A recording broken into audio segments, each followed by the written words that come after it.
So, thank you very much for having me here. It's 4:30 in the morning. And I want to talk to you a little bit about experience today. Just two stories, nothing more than that. Talking about experience here not as the things that we learn or we should learn over the years, but rather the things that we feel, rather the things that the people we write software feel. Much of what I'm about to talk to you about is, I'd like to think, common sense, but if you want to throw away some money, there's an excellent book called The Experience Economy that covers a lot of the topics that I'm going to talk about today. So when I talk about experience, I refer to things that we feel. And as engineers, we don't quite realize how the importance of feeling connected to the usage of our software is. It's part of the problem is that we tend, everybody does this, we tend to build things that we would want to use, but we are not, most often, the typical use case scenario for the technology that we build. And so instead of building things that we want to use, most often we're tasked with building things that other people want to use. And we don't quite realize that those people very often think in a very different way from the way we think. So I want to start with this little story, and to do that, I sort of need to do a whole time machine thing and really go all the way back to 1998. In 1998, I was much younger, much thinner, much better looking. I know that sounds impossible, but I swear I was. And at the time, I just quit my job. I moved to Canada 2 years before that. I just quit my job, and I had started a company. And I remember when I moved to Canada, I decided I wanted to be a game developer. So, of course, 2 years later, I started a company that developed tax software. That seems like a perfect transition to me. And this was, a full-blown .com era startup. And as any .com era startup, we had investors, which we hated, and which hated us. And so one evening, I remember I was just driving home, and my CEO calls and goes, you have to go and talk to Rod. Rod being one of our investors, our biggest investors. And he just called me. He's furious. He says our software doesn't work, and whatever. Rod, and I don't know why, but all the rich people that I know are either called Rod, Dick, or Johnson. I think I see a pattern there. I'm not sure if there is one, but I think I see a pattern. And so Rod is what I like to think took a butchering approach to investment, which really meant he gave you money and you gave him a pound of flesh back.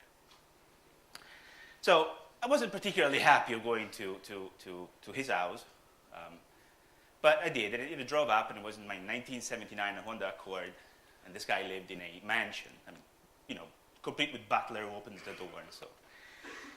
And I remember thinking on the way there that this guy was rich, had lots of money, let's put it that way, but was not particularly savvy from the point of view of technology.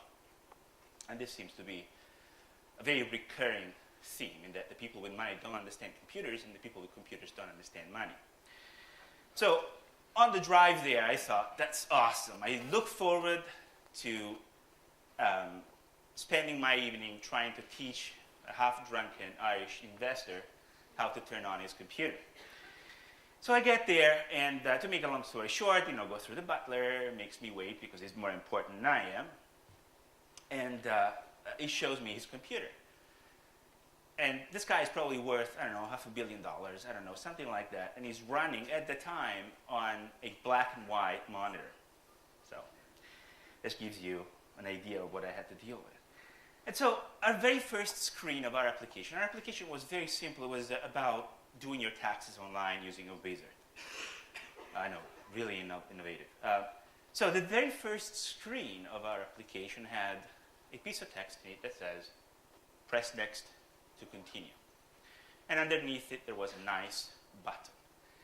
And so Rod was trying to move on to the next screen, and he kept clicking on the word next. And, you know, the button was right there, nice button that looked like a button. No, the guy had to tap on, to click on the word next. So, of course, you know, what did I think at that point of view? What a freaking idiot. And Rod was very nice instead. You know, he wasn't irate, he was not drunk, which obviously is always a plus. And it was kind of coherent. And he taught me that night one of the most important lessons that I've ever learned in my life. And that is that developers never think with the user in mind, or well, almost never think with the user in mind. And we tend to think that the user is stupid, and there's even the word that we use, foolproof. But the reality is that the user is not stupid. The user just wants to get something done. The worst part about all this is that we do this ourselves. Imagine you walk in the morning, and if you're lucky, your car looks like this. If you're unlucky, your car looks like a piece of plastic, which is my case. Imagine if, you know, there is very little here that you have to take in. Even if you've never seen a car before, even the first time that you step into a car as a kid and when you're learning to drive, there isn't a whole lot here to take in. There's a steering wheel, there is a gear shift, and there are some dials. It's not particularly complicated to understand that if you want to drive, you know, there are pedals and so on. The whole thing can be explained in about 10 minutes or less. It's very intuitive, but learning to drive is not particularly intuitive. In fact, it takes time. The interesting part about learning to drive, I don't know if you've ever noticed, is that the actual process of driving once the car is started is not particularly complicated. I mean, you have to be severely brain damaged to go out of the road if you're on a highway, something like that. Once the car's going, it's just getting the car into gear.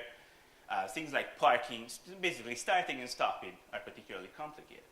Now imagine if you walked into your car in the morning and your car looked like this.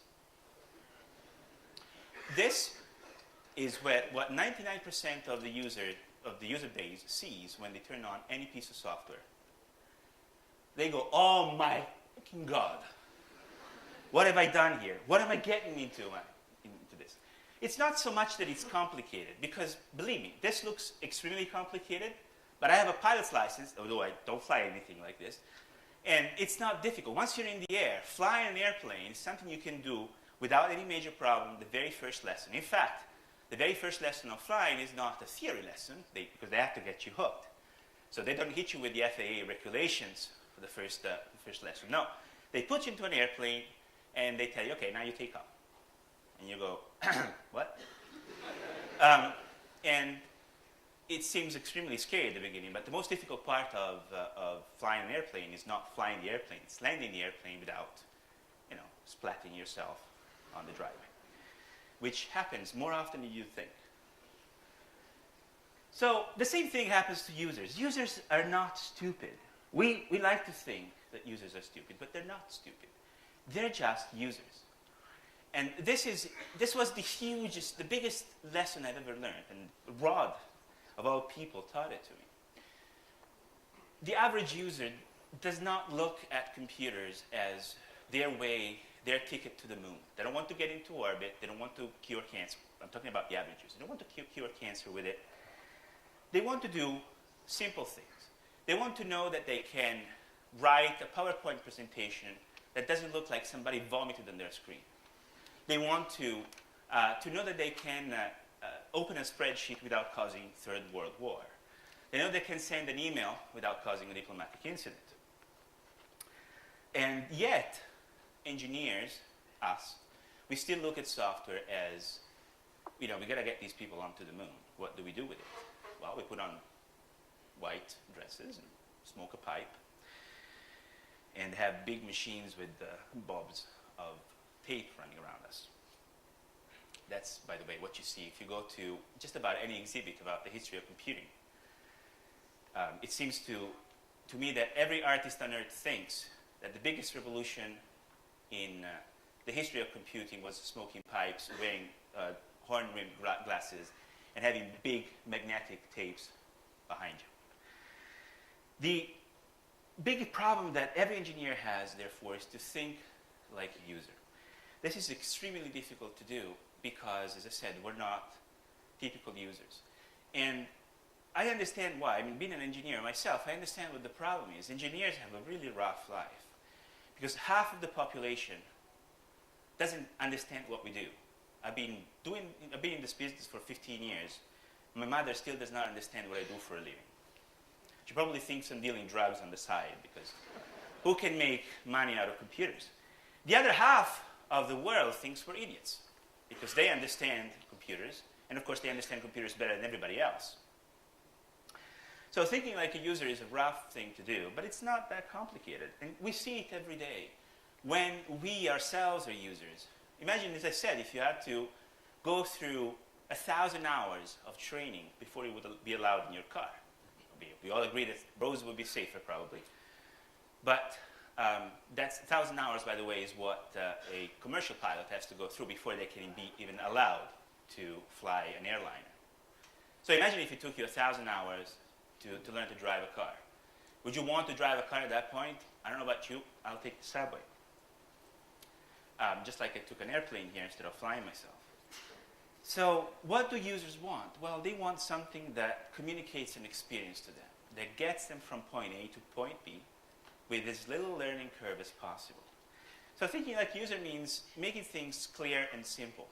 The biggest decision that goes into user experience development is not what to put into the application, but what to keep out of it. We all have seen all sorts of weird software contraptions with 10,000 buttons all over the place. I mean, I'm tempted to make examples out of some software packages that we all use, but that's besides the point. Because at some point or other, every person in this room has probably made the same mistake. Having too much, giving the user too much. And really, you only want the user to see what is necessary to them to get a task done. Because everything else has two side effects. One is confusion. If you give the user choice, we've all been trained to think that choice is a good thing. That's why we use open source software. That's why many of us have many different operating systems. We use different languages and so on. Choice, from the point of view of somebody who does not know what choice they're about to make, is a horrible thing to have. If you don't know what exactly each choice you make what the consequences will be of that choice, you will be afraid. Just like every single person in offices worldwide is afraid of using their computer. It's not because computers are complicated. It's because they're afraid of the consequences. Will pushing this button destroy all the work that I've done? Will I make an ass of myself? Will I have to call customers technical support?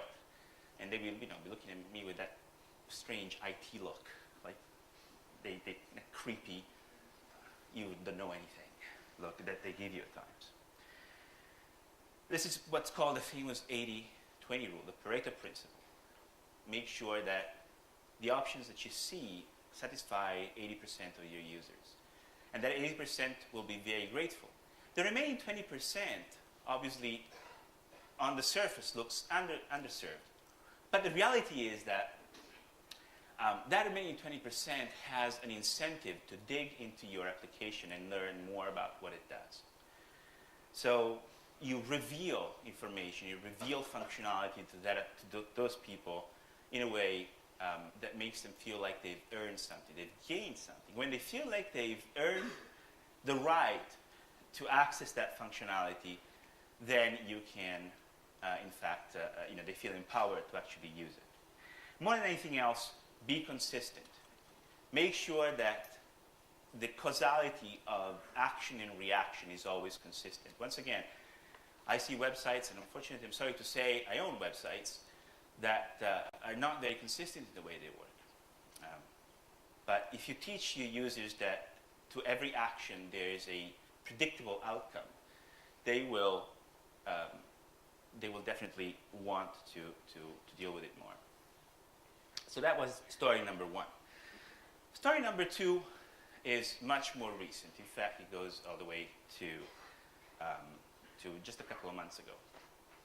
And when we talk about experience, the example that always comes to my mind is Disney World. I don't know if anybody here has had the opportunity to go to Disney World or to Euro Disney in Paris.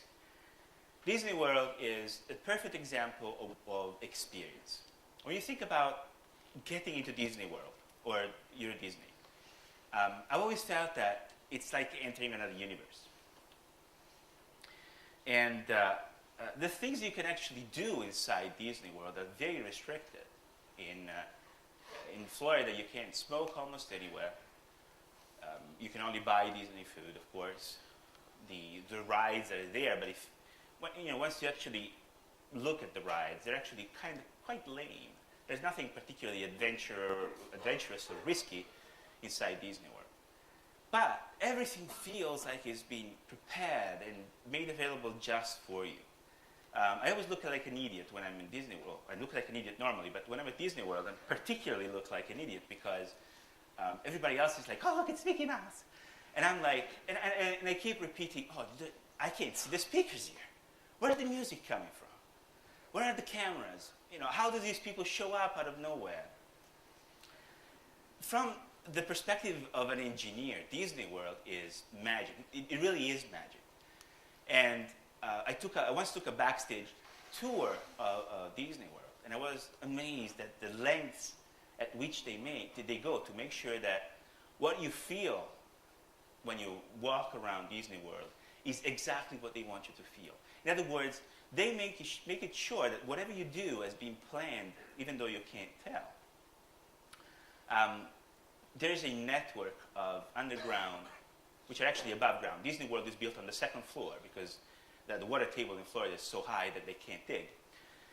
There's an underground network of corridors called utilidors underneath Disney World that allow Disney employees to go around the park without being seen.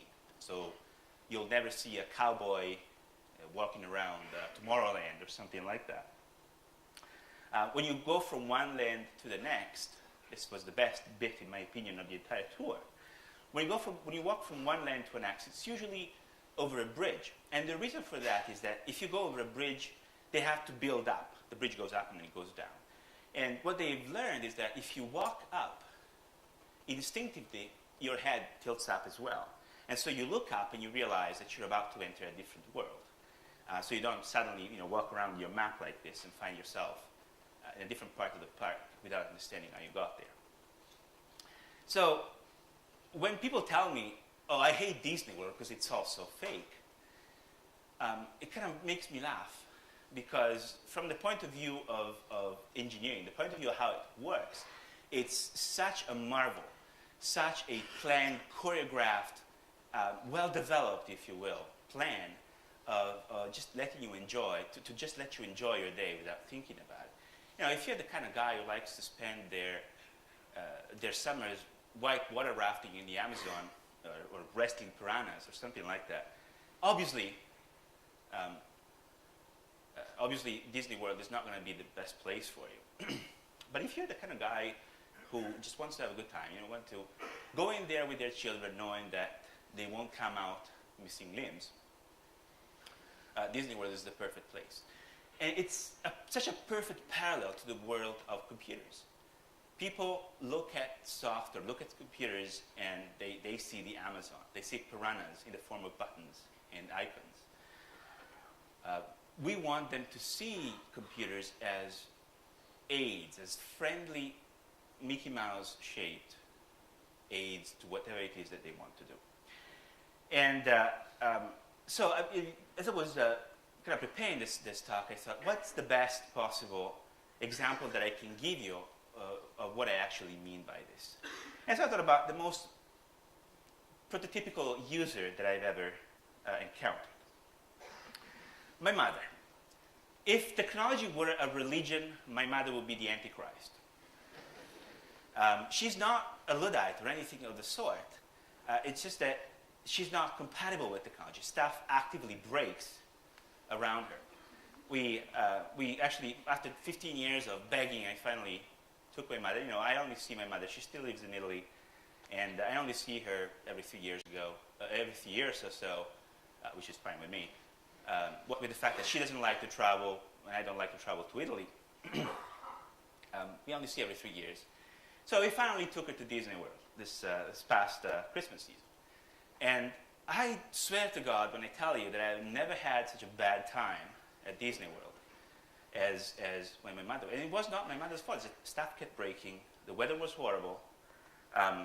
The hotel kept reprogramming our cards. So there's nothing like walking for 10 hours a day and then getting to the resort at night and your hotel card doesn't work. So anyway, at Christmas, since they were there, we gave my mom an iPad. And oh my God, we created a monster in the span of 48 hours. Now, my mother is a person who has never done email. Okay, she delegates email to my dad. In 48 hours, she became an iPad fiend. She would, walk around with this thing, and if she wasn't taking the kids out, she would just be browsing around the web like a seasoned professional. So I kept, I couldn't help but realize that there was something there that I had to learn. And so I asked my mom, well, what's so different about the iPad? And she pointed at the home button. Of all things, she pointed to the home button. And so I noticed, I have an iPhone, there's the home button. I have a Windows phone, there's the Windows button, same thing. And I've been thinking, both Apple and Microsoft are being extremely smart about what these buttons mean. Because they tell you it's the home button. It just takes you back to home. My mom sees this and thinks it's the oh my God button. And if you look at this, see that little square, rounded square, it almost looks like the face of somebody who's going, oh my God. And I realized that my mom looks at the iPad and thinks the worst possible thing that I can ever do on this device is that I push the home button and everything goes back to normal. It's a safeguard. It's a panic button for the user. The function itself is sort of irrelevant. It's what it means to the user that makes it so important. And engineers, we just don't get that because we want choice, we want options. We want to know that this thing can be broken, can be submitted to our will, and can be made to walk backwards if we want it to. But again, the users don't care. They just want to be able to get whatever it is that they want to get done. And yet, you see examples all over the place of engineers who keep treating users as if they were chimpanzees. It's horrible. It's a horrible experience to do. And it's a horrible experience even for a person who does this for a living. So let me take you all the way forward from 1998 back to present day. And present day goes back to about a month ago or so. I recently switched my computer setup, and now I have MultiMonitors, which I don't usually like very much. But I went and bought this little app called Which is a wonderful utility that replaces the standard Alt-Tab screen in your computer, and sort of gives you more options. Okay. But to buy that, I had to obviously go through their website, and their website uses Google Checkout for purchases. I'm not entirely sure if Google Checkout is available here in the UK. Any hands? Yes, it is. Good, thank you. So Google Checkout, think PayPal, only more annoying, more obnoxious. And I came across this wonderful, wonderful little thing. I was just going in and putting my credit card number and putting my address.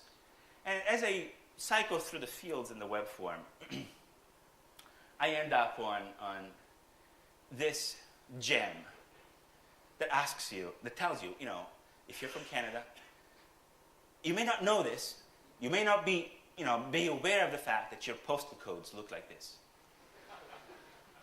And I look at this, and I took a screenshot of it. I don't usually take screenshots of things for no reason, but I kept thinking, why? Why do you do this to me? Do you have to make me feel like an idiot at all costs? think about the last 10 purchases you've made online and the last 10 web forms you went through, and ask yourselves, am I being treated like a human being here, or am I being treated like a chimp? Typical example is enter your credit card number, no dashes or spaces, please. I guess to these people, regular expressions are just things that happen to other people. I don't know. This is the kind of thing that just drives me out the wall. And we're all having a laugh at it, but it's actually tragic. It's horrible. It's a horrible way to treat your users when you start with the assumption, I'm dealing with idiots. Obviously, they're going to feel intimidated by this. You may not have that intention. I think that, most people don't have that intention when they build web forms. But the end result is that your users feel like okay, you know what? They have to tell me this, so I guess I'm a bit of an idiot. I should be maybe going a little easier on things. And you see this in all sorts of things. Credit card numbers, telephone numbers, numbers only. Because there must be countries where they have full QWERTY keyboards on their telephones. And so the question the answer to why is obviously, well, the user is stupid. And from the point of view of, as I said, from the point of view of the user, that makes you feel less than worthy of dealing with the computer. But from the point of view of the engineer, what does this mean? This means that we have to start really thinking about the experience that our software does. Remember I mentioned at the beginning of this presentation about half an hour ago, for those of you who are not keeping track, that I was talking about a book called The Experience Economy. And if you've never read the book or if you've never heard about the term experience economy, you should definitely check it out. The experience economy predicates that people place value not on functionality, not on what the tools that they buy, the products that they buy allow them to solve, but on how the solution makes them feel. This is why you can go and buy an iPhone and it'll cost you, I don't know what it costs here, but in the States, in Canada, it's $600 or $700 for one of these. That's why Apple can sell you this thing for $700. They're not selling you hardware. Yeah, sure, it's a nice device, it's solid. If you ever get mugged, you can probably kill somebody with this thing. But that's not what they're selling you. What they are selling you is peace of mind. This is the 2011 version of racketeering. They are selling you the knowledge, the impression that when you use their software, there's nothing that can possibly go wrong. And the thing that amazes me about a company like Apple is how sly they are about the way they sell this. They sell it in such a way that their competitors don't quite get it. They tell you it's the home button, even though that's not what it is. They tell you it just works, even though anybody who has a Mac knows it doesn't just work. To the user, though, what it means is that they're treated with respect. They are given a tool that they know they can master because there's no secret code. There's no spell that's going to make it work. There's no IT tech guy that comes and gives you the creepy smile and then tells you to stand aside while he fixes whatever it is that you screwed up on your computer. If you go to an Apple store, it's kind of surreal actually. The guy in front of you probably is half your age, and there's no secret. They go to the back, do whatever it is that they need to do, and they come back and your device works again. They screw up as often as not, but when it does work, it just gives you the impression that you don't need to worry about what goes on behind the screen and in front of the backing. You just need to worry about the fact that you want to get something done, and you get it done. And you look at devices like this. You look at devices like Windows Phone, for example. I just got this on Friday. Sorry, today's Friday. I just got this on Wednesday. Yes, I just got this on Wednesday, and I kind of like it better than the iPhone from an interface perspective, actually. And again, when you look at this thing, there's very little that you can do on the phone compared to a computer, it's very limited. Even as a developer, just working on an iPhone, what is he? Where are you, Ivo? Ivo, where are you? He's not here? Oh, he is, all the way back there. I was just chatting with Jansk this morning, and he was telling me, he's building iOS applications too. And we were just discussing how it's both very fun and very unfun. It's fun as long as you're doing things that Apple wants you to do. It becomes extremely unfun the moment you hit up against one of their limitations. On computers, of course, you don't usually have to deal with this, certainly not anymore. But it's even more the reason, especially as users of open source software or users of PHP, we have a huge advantage, and that is that we're working with systems that are completely open.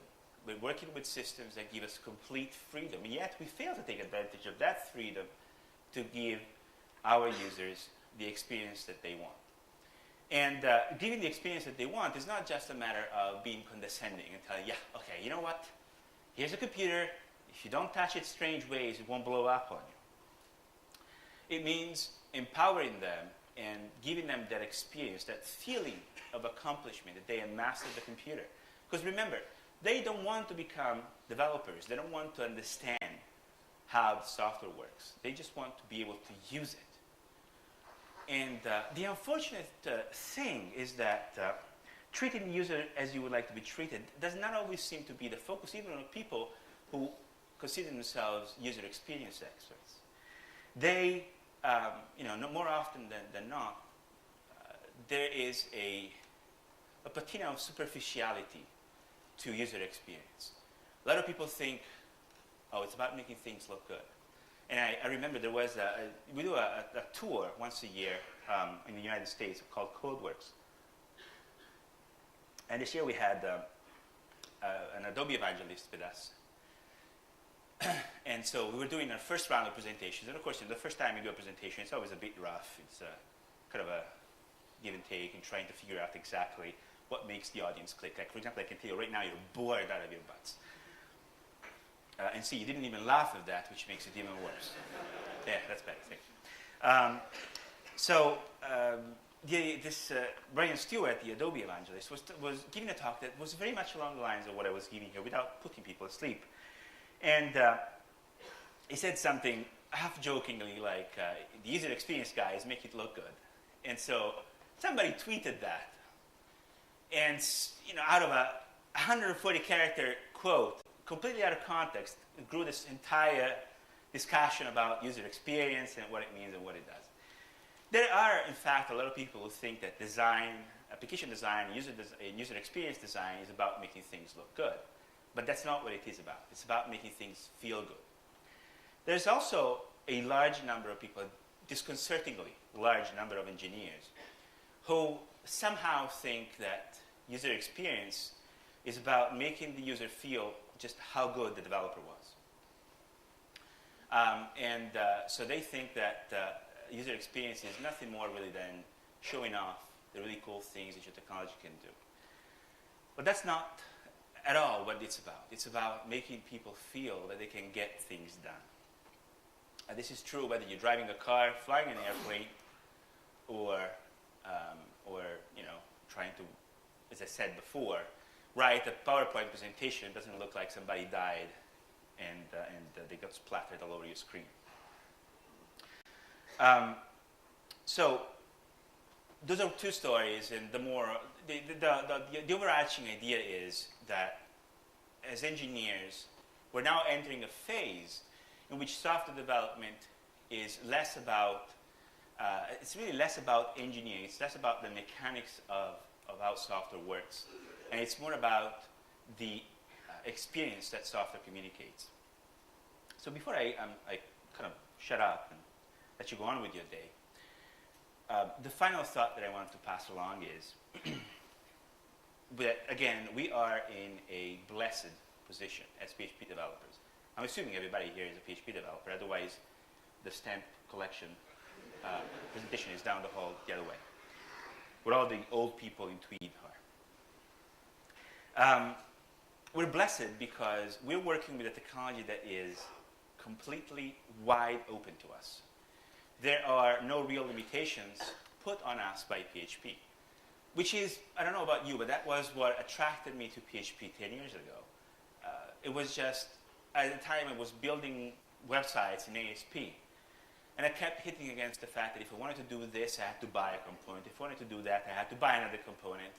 And the worst part, of course, is that you don't know whether the component does exactly what you want until you tried it out and spent all the money. So PHP gives us all these opportunities, and we should take advantage of these opportunities because they allow us, and again, this is all good engineer experience, they allow us to stop worrying about the mechanics of making things happen and start worrying about the feeling that happens. Now, you may think, well, I'm just a cog in a larger machine. I'm just a developer. I'm just employed. I write code. I don't have to worry about this stuff. We have UX experts that do this for us. But the reality is that you communicate an experience regardless of what position you are in the software development process. It may be that your experience is not communicated to an end user. It might be communicated to your manager. It might be communicated to other people in your team. In all cases, you should try to deliver an experience to the people who are at the terminal of your message. And you'll see that the result of that, the consequence of doing that is that your work will be more valuable. Not just in terms of money, which, you know, is good, but also in terms of recognition. People are more likely to enjoy using your software if they do not feel intimidated by it. And that's really all I wanted to talk to you about today. Thank you very much. Thank you.